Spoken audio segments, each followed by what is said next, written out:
Welcome to the Sun Steel Show, and I am Zach, your host, and we're going to go over my weight loss journey and some updates, right? Okay, so I've been on this weight loss journey, I will say. It's really not a journey. It is a lifestyle change. We can't really look at it as a journey or a diet. You have to look at it as a lifestyle change because the purpose, the whole goal of going into a diet is to change something about your life that's not good. That you have been doing something that had in your life that has brought you to either having chronic illness, chronic disease, having heart problems, something. There's something where in your life you have had to decide, I've got to make a diet. I've got to go on a diet because these things are in my life and I need to reverse all that. And so that means that you have to have a lifestyle change. My lifestyle change came when I decided that it was time for me to go carnivore. And through going carnivore, I've adapted and I have what I call my 90-10 rule. And my 90-10 rule means that throughout my week, 10% of that time, it might not be carnivore. Uh, I, I attempt to be carnivore every day. And so what that means for me is that when I wake up, my mind is already set. I'm eating animal products today. And I keep that mindset throughout the day. With every meal that comes along, it is eat meat, eat meat, eat meat.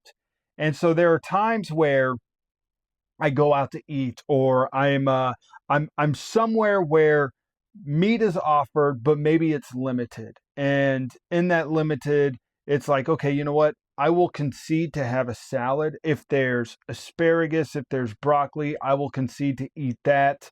When it comes to fruit, I try to eliminate all fruit as much as possible.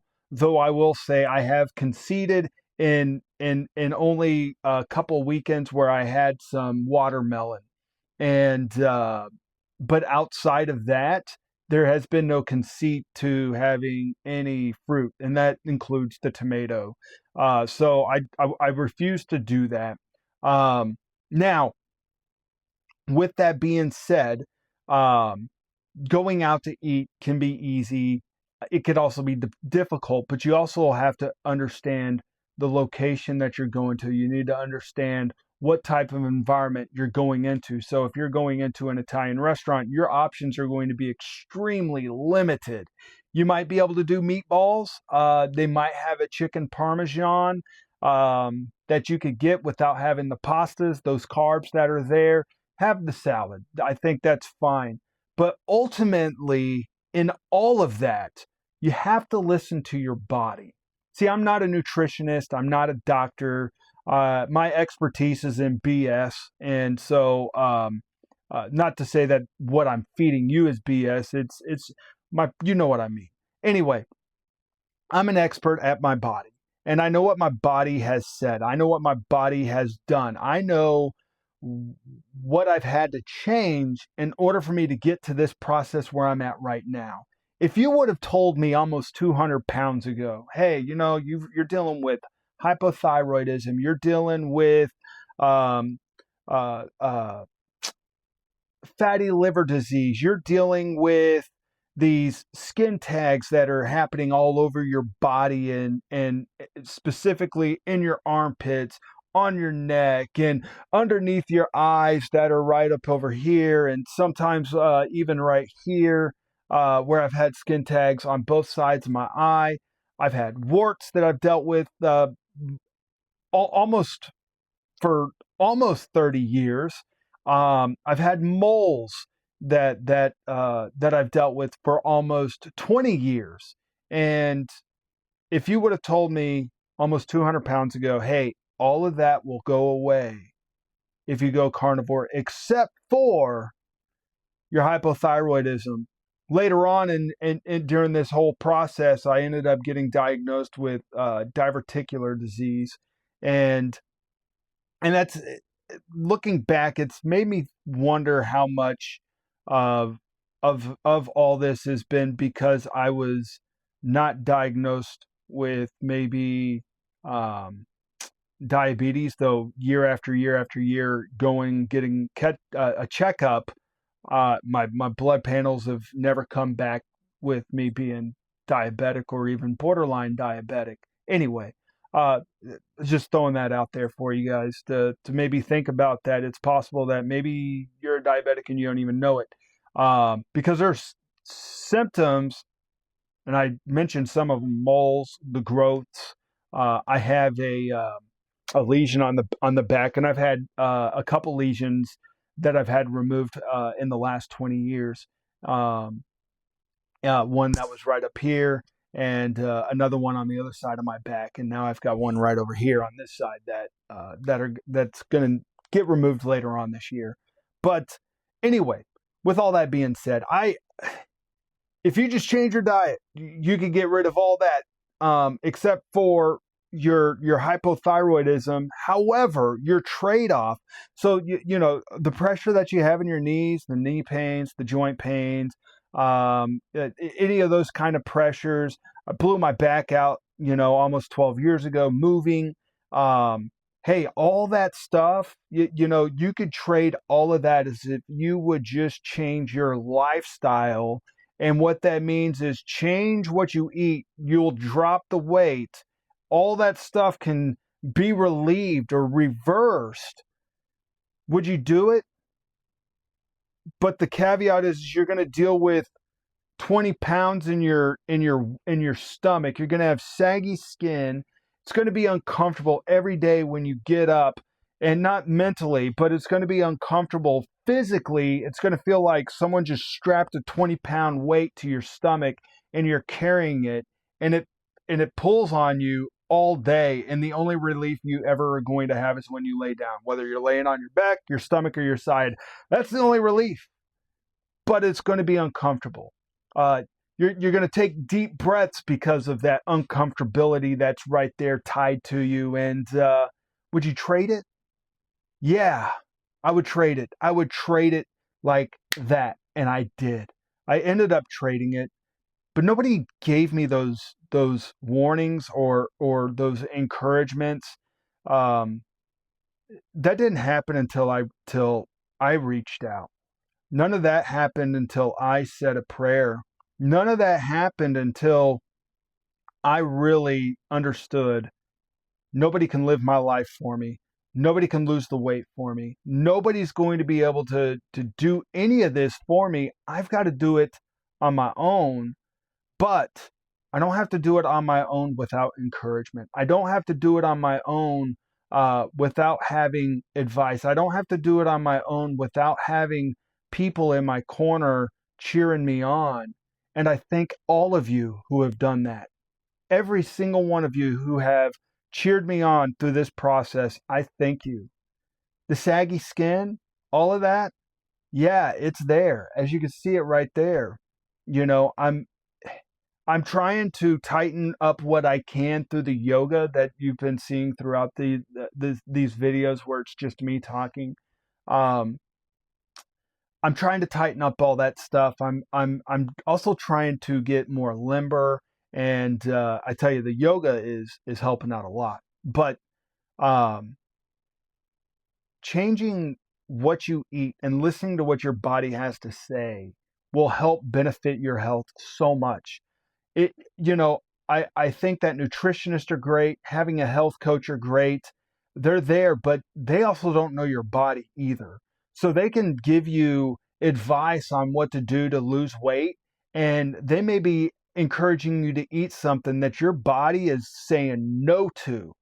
And the thing is you've got to listen to what your body is saying. If you know that broccoli is going to hurt you, or spinach is going to hurt you, or if you know that chicken is going to hurt you or something like that, based upon just eating it, um, then eliminate it. But the only way you're really going to know exactly what is going to hurt you is by eliminating all of it and going straight carnivore, because that's going to be where you're going to get the most nutrient and dense diet. On an elimination diet is going and mono mealing that for however long you need to do it for. If you need to do it for 90 days, do it for 90 days. And that means go and just eat that one thing over and over and over again, and then start reintroducing some things into it. And for me, there's not much I've reintroduced into my diet. I stay 90-10, and my 90-10 is carnivore animal products, carnivore animal products. That 10% is here. I'll have like broccoli, I'll have asparagus, I'll have a salad, but I won't have, a bunch of sugar with all of that stuff. I keep my sugar and my carb typically to a week count, but I don't really even count it. It's more like 50 carbs in a week, 5 to 10 grams of sugar in a week. My goal is have less than one, have less than one, have less than one um, every day. It's eat meat, eat meat. Any sugar that I have comes from the meat. Any carbs that I have comes from the meat. Any carbs that I have that's not meat, it's pretty much going to come from lettuce, but there's no carbs in lettuce. Uh, it's not going to come from the pig skins that I eat, because I do eat pig skins because every once in a while you want to crunch. It's not going to come from eating cucumbers. If you're wanting a cucumber, because there for a moment I for a week I was like, you know what, I really want pickles, and so I went and I bought pickles, not the bread and butter pickles, but just your original basic um, pickle, and there's no sugar in it. You could eat the entire jar and not even get a gram of carb. And so I found myself eating 2 jars throughout a week of pickles, and and and I didn't even gain weight. I still ended up losing weight. Um, but at this point, where I'm at, I'm sitting at 195 pounds, and you look at the excess skin that's right there. There's probably between 20-25 pounds of excess skin. That would put me in the 170s. That's not fat. That's skin. That's all skin. And so I'm trying something out, autophagy. I've mentioned it before. Hopefully that'll work. I don't know. But I'm gonna give it a shot.